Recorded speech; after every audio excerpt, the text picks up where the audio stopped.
ராமலிங்காபயம்.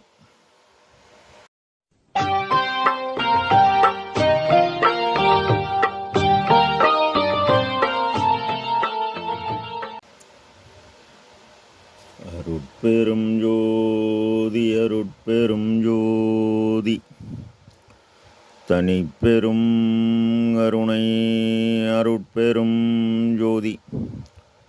எல்லா உயிர்களும் இன்புற்று வாழ்க, வள்ளல் மலரடி வாழ்க வாழ்க. திருச்சிற்றம்பலம். அருட்பெருஞ்சோதி ஆண்டவரின் பரிபூர்ண அருளை அன்னவரையத்தால் பெற்ற அருட்பிரகாசரின் திருவடிகளை மனமொழிமையால் போற்றி பணிகின்றேன் தயவுடன். நாம் செய்த செயலின் நுழைவாக இன்ப துன்ப அனுபவங்கள் யாவும் வந்து கொண்டே உள்ளது. அவ்வாறு வருகின்ற துன்பம் யாவும் பொறுத்து எல்லா உயிரும் இன்பமாக வாழ எண்ணி நாம் செயல்பட்டாலே நமக்கு ஆன்மலாகக்கூடும். நம் பெருமான் அருட்கொடை புகழ்ச்சி என்ற தலைப்பில் 6வது பாடலில் மதியை கெடுத்து மரணமெனும் வழக்கை பெருக்கி இடர்படும் ஓர் விதியை குறித்த சமய நெறி மேவாது என்னை தடுத்து அருளாம் பதியை கருதி சுத்தசன்மார்க்க பயன் பெற்றிட என் உட்கலந்ததோர் கதியை கொடுத்தாய், நின் தனக்கு கைமாறு ஏது கொடுப்பேனே என இப்பாடலை பதிவு செய்கின்றார். வள்ளல் பெருமான இறைவன் வருவிக்கவுற்று ஓதாது உணர்ந்து ஒளியளித்து ஆதாரமாக நின்றது இயற்கை உண்மை கடவுள். தன் உண்மையை வெளிப்பட கூறும் வரை அவர் காட்டியது காற்றின் இயக்கம். இது பராபரை உணர்வு, பராபரை அறிவு. உண்மை கடவுளை காண இயலாது என இந்த அறிவை கொண்டு அட்டகம் 3ஆம் பாடல் உறுதி செய்கிறது. சமயநெறி மேவாது என்னை. மேவுதல் என்றால் பரவுதல், பற்றுதல். ஏன் இவரை அவர் தடுத்தாரெனில் உரைநடை பக்கம் 371 விளக்கம் தருகிறார். அருளாம் பதியை கருதி. அருள் உரிய பூரண பதி பரமாகாசம் அனாதி. அதற்கு காரணமான கடவுள் அனாதி. அவரின் அருள் பேரறிவு பெருஞ்சோதி. மதியை கெடுத்து, அதாவது கடவுளை ஆன்ம அறிவை கொண்டே அறிய வேண்டும். மேற்படை அறிவு ஆன்ம வியாபக ஆழமாக, அதாவது உணர்வும் அறிவும் மனிதர் தேகத்தில் காரியப்படுவது உத்தமம். உரைநடை பக்கம் 370 பெருமான் கூறுகிறார். மரணம் எனும் வழக்கை பெருக்கி இடர்படும் ஓர் விதியை குறித்த. விதி என்பது காற்றின் இயக்கம். அவரவர் செய்த செயலுக்கு பிரதிபலனை வழங்குகிறது. அதாவது காற்றின் இயக்கமாகிய மனம். இந்த செயல் அந்த அருளை பெற புருவமத்தை நோக்கித்தான் எல்லோரும் தவம் செய்தனர் என்று 5346ஆம் பாடலில் எம்பொருள் எம்பொருள் என்றே சொல்லும் எல்லா சமயத்துள் எல்லாருக்கும் ஒன்றே.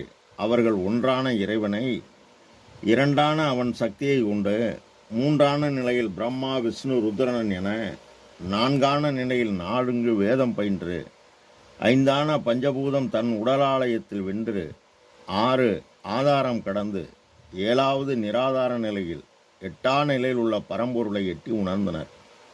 அதாவது பஞ்சபூதம், சூரியன், சந்திரன், ஆன்மா வரை சென்றனர். இதனை மகரிஷி அன்பே சிவம் என்பார்.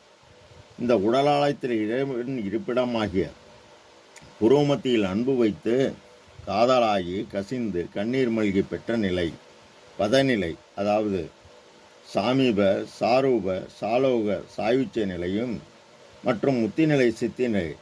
அது அன்று மரணமிலா பெருவாழ்வு.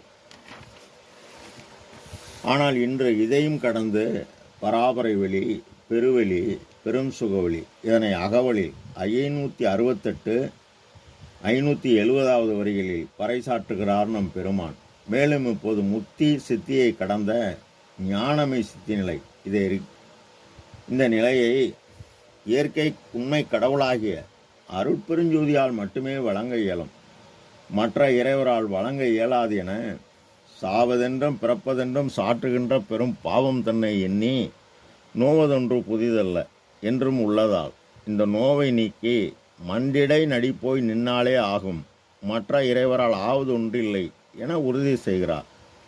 ஞானமை செத்தி நிலை, அதாவது அனுபவ நிலையாக புத்தி அஞ்சேல் சற்றுமின் நெஞ்சே சிற்போது தந்தையர் நித்தியம் சேர்ந்த நன்னெறியில் செலுத்தினீர்.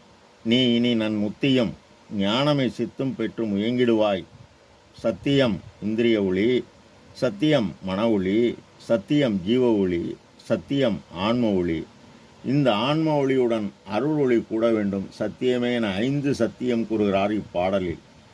இடர்படும் துன்பம் ஓர் விதியை குறித்த இப்போது இயற்கை உண்மை கடவுள் நம் பெருமானை வருவிக்க உற்று அவர் மூலம் அவர் இறை அக அனுபவம் பெற்று ஆன்ம அறிவால் கடவுளை அறிந்து கலந்து கனிந்து கண்டுகொண்டு தன் அனுபவத்தை கூறுகிறார் அகவொளி.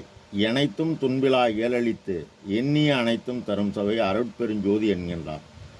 ஆக காட்டினக்கமாகிய மனம் பரோபகாரச் செயலாகிய பசி நீக்கும் செயலை செய்ய செய்ய நீ செய்தால் உனக்கு ஆற்றல் கூடும்.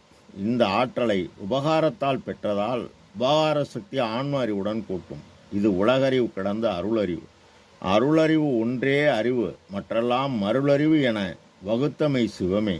மேலும் அருளை அடைய கருணையும் சிவமும் பொருளென காணும் காட்சி பெறுக. மற்றெல்லாம் மருள் நெறி எனக்கு நீ அறிவித்த வண்ணம் பெற்றிருக்கின்றேன் என்கின்றார். சுத்த சன்மார்க்க பயன் பெற்றிட, அதாவது இதற்கு முன் சன்மார்க்கம், ஷடாந்த சன்மார்க்கம், சுத்த சன்மார்க்கம், இப்பொழுது சமரச சுத்த சன்மார்க்க சத்திய நிலையில் உள்ளது. இதற்கு முதற் சாதனம் கருணை, இரண்டாவது சாதனம் தன்னுள் உள்ள தலைவனை காணுவது. பெருமான் இறைவன் கூறியபடி செயல்பட்டதால் 16ஆம் நிலையாகிய ஞானத்தில் ஞானம் பெற்று ஈரன் நிலையென ஏமுமேல் நிலையில் பூரண சுகமாய் பொருந்தியமை பொருளே என்பார். 17ஆம் நிலை கடவுள் நிலை அருள், அதை ஜீவகாருயத்தால் பெற்று 18ஆம் நிலையமாகிய கடவுள் நிலை அறிந்து அம்மயமாக பெருமான் கடவுள் நிலையறிந்து அம்மயமாகி உள்ளார். என் உட்கலந்துதோர் கதியை கொடுத்தாய். கதி என்பது நிலை. சுததேகம் பிரணவதேகம் ஒளிதேகம் பெற்று இருக்கின்றார், இருப்பார், என்றும் இருந்து கொண்டே இருப்பார். இதனை 4131ஆம் பாடலில் திருநிலை பெற்றனன் அம்பலத்தான் அருள் தெல்லமுது உண்டு ஒரு நிலை பெற்றனன் ஒன்றே சிவமென ஓங்குகின்ற பெருநிலை பெற்றனன்.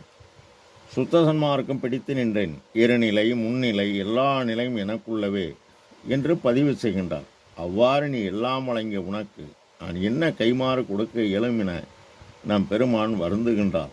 ராமலிங்கா அபயம். திருச்சிற்றம்பலம்.